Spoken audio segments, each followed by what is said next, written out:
क्यों दिया माता पार्वती ने गाय को जूठन खाने का श्राप? भारत में गाय को माता का स्थान प्राप्त है।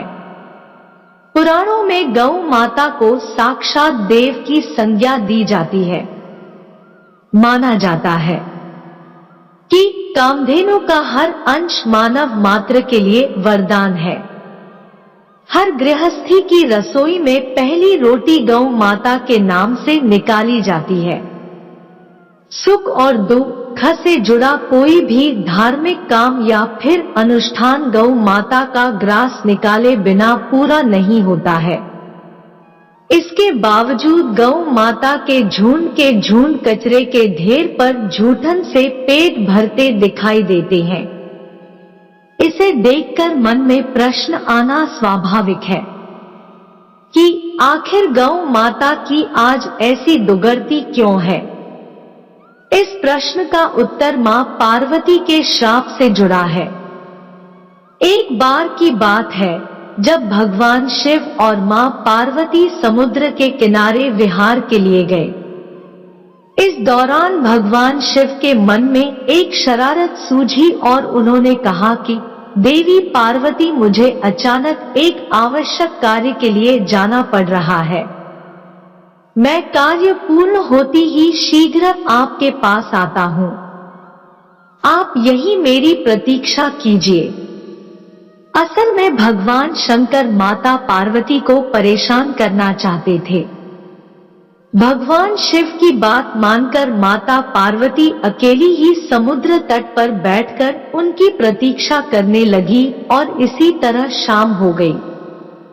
उस दिन तीज की तिथि थी। जब रात तक शिवजी नहीं लौटे तो मां पार्वती ने समुद्र तट पर ही रेत की शिवलिंग का निर्माण किया और आसपास उपलब्ध पूजन सामग्री से शिवजी की रात भर निर्जल और निराहार उपासना की और व्रत संपन्न किया।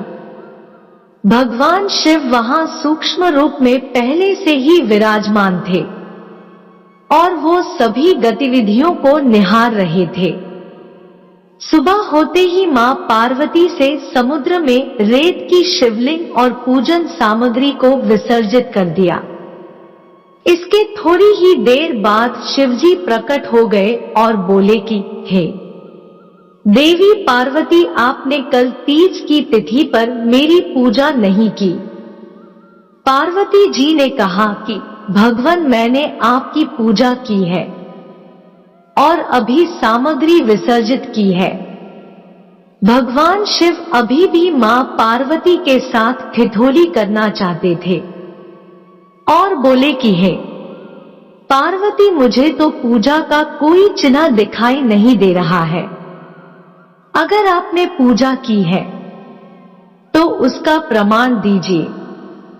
शिवजी की बात सुनकर माता पार्वती ने आसपास देखा और उन्हें वहां एक गाय खड़ी दिखाई दी।